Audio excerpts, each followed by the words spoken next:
The Bronx primary race for district attorney. Up until now, there's never been two female candidates going up against each other in this very race. Now, earlier this week, we heard from Tess Cohen on why she decided to run. Take a listen. Right now, the Bronx District Attorney's Office is in crisis. We have a real problem with making sure that we get the same resources in the Bronx that you see in other boroughs. Programs that are designed to prevent violence by giving people the resources to make different choices going forward, whether that's mental health services, job training, job placement. We don't get those same services in the Bronx under the current district attorney that we're seeing in Brooklyn and Manhattan. And then on top of that, we have a real problem with successfully prosecuting the most serious cases. So Tess Cohen is running against the incumbent, Darcel Clark, who is joining us this morning in the studio. So good morning, DA Clark. Thanks for coming in. Thank you. Thank you for having me. So first we want to get your reaction to what Tess Cohen said. She said there's a lack of convictions in serious cases as well as a lack of resources in the Bronx DA's office. What do you say to that? Well, first of all, it's simply not true. She has her data is coming from questionable sources. Look, I've been the DA for the last 8 years. I know that we have resources. Do we need more? Absolutely, and that's what I've worked on for the last 8 years and my entire life as a Bronxite. I grew up there my whole life in public housing, in New York City public schools. I am the Bronx. I don't have to learn it. I don't have to learn the neighborhoods. I don't have to learn the courts. I don't have to learn the system because I've done it as an assistant DA, as a judge for 16 years, and now as a DA for 8 years. We have programs in our court to help with prevention. I do intervention. I do prosecution, of course, as well as reentry. We do it all in the Bronx. DA Clark, you're looking to serve this third term in the Bronx at a time when public safety is really an all-time high, not only within the Bronx, but across all 5 boroughs, right? Gun violence at an all-time high as well. So what would you be doing in the next term if you were to win that maybe to recalibrate, refocus specifically on these areas of gun violence to help bring the numbers down? I will work and use my voice to bring the resources that we need in the Bronx. I've established relationships with levels of government, with community-based organizations, but most importantly with the people of the Bronx. You have to know the people that you serve. And there's not a neighborhood in that county that I haven't been in because when I look in their faces, I see myself. So I know what resources they need because I listen to them.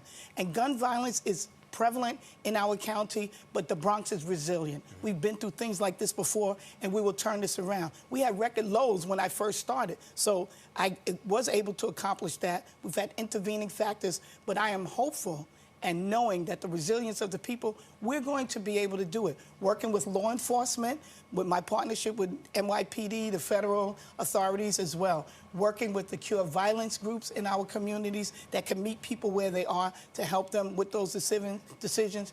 Bringing more programming for our young people because we're losing a generation of our young people. And I want to do all I can to make sure we have safety and fairness in the Bronx, and we are able to do that. We're doing it now, and my focus is on those major crime drivers that's bringing the violence to hold them accountable. I will not apologize for being a DA that prosecutes people that bring that harm to our community, but I'm also going to make sure that I'm fair to those and give second chances as well. That's the way we're going to get rid of the crime. You talk about programs. You've long said that you want to bring humanity to the criminal justice system. Can you talk about the programs that you've initiated and what kind of success rate you've had with them?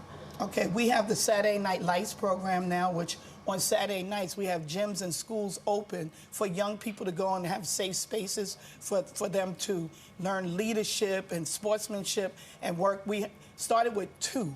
I fought like crazy to get them. We got 2. We're up to 35 now, so that's a resource. I started a program with the Osborne Association as well as the Fortune Society, 2 community organizations that work with justice-involved individuals for first-time gun offenders because I need to make them part of the solution instead of the problem. And it's a 12-month program where they get crisis management. They learn alternatives to violence. They get trauma therapy, job training, all of those things. They plead guilty to a felony. They go through the program for 12 months, and it changes their lives. I hold them accountable, but at the same time, I change their lives so that now they're part of the solution. It started as a pilot with 25 people. 15 of them have already graduated. These are black and brown young men who have been part of the problem, and now they're part of the solution. 3 of them became fathers during the 12-month program, and instead of being in state prison when their families visiting them there, they're now at home raising their families, going to work, going to school.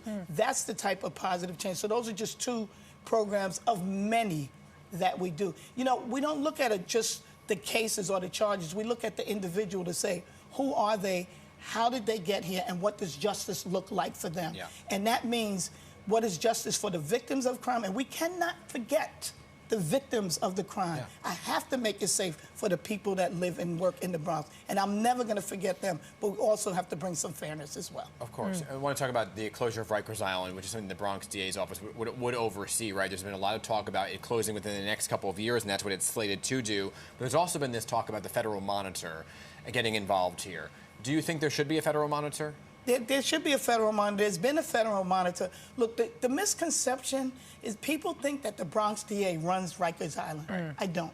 My job is the prosecution of crimes that happen on Rikers Island. Right. So if I ran the jail and had the policies and the procedures and the hiring and firing, that would be different. There's a commissioner of corrections that does that. The mayor's in charge of that. My job is the prosecution. And what I did in order to make it safe in Rikers was I created 2 bureaus. One is the Rikers Island Prosecution Bureau, which as soon as I took office, I put an office on Rikers Island. So instead of being at 161st Street trying to investigate, I'm doing it in real time on Rikers. And we've indicted over 500 inmates and visitors that have committed crimes in Rikers Island over the last 8 years. I also started a Conviction Integrity Bureau, which deals with corruption of public officials, public servants, which includes the Department of Corrections. And I've indicted over 65 corrections officers for the harm that they've caused. So my job is public safety, and I'm doing that. But that's in partnership with the federal monitor that's overseeing it.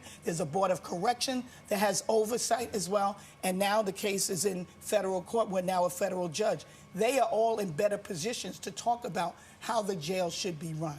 But I was in favor of the closure of it, bringing the jails closer to home for people to be able to see their family members. All right, DA Clark, thank you so much for spending the time with us this morning.